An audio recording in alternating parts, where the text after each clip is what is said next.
When Buddha Dharma was spread to China, it had a strong impact on traditional Chinese culture because the root of Dharma and traditional Chinese culture is the same. It's filial piety. The Dharma is passed on from teacher to student through Shi Da, the way of the teacher. The same thing applies to traditional Chinese culture.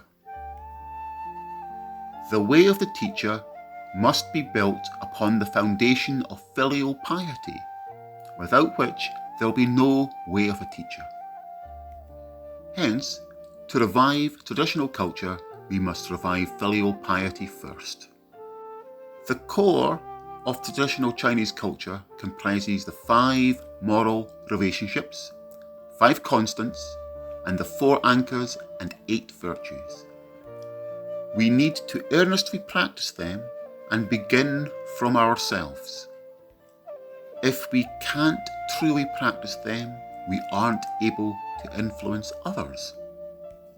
In our small lecture hall, there are photos of my mother and teachers. Even though they are no longer around, I pay respect to them before and after every lecture. When my teachers were around, I'd definitely visit them upon returning home from giving lectures overseas. I'd report to them and seek their advice. The ancients, who were literate and sensible, including the general public, would respect and remember their parents and teachers all their lives. The teachers' children were being taken good care of and treated as if they were their own siblings.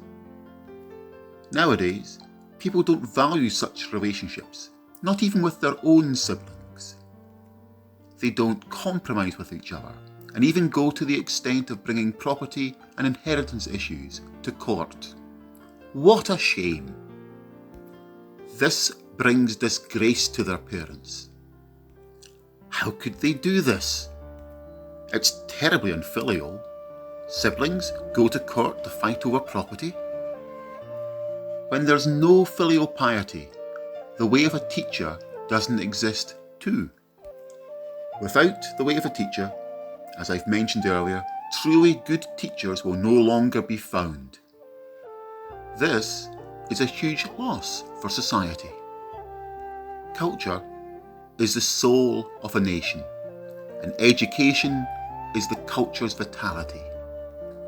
Without education, culture will decline, and this ethnic group will perish.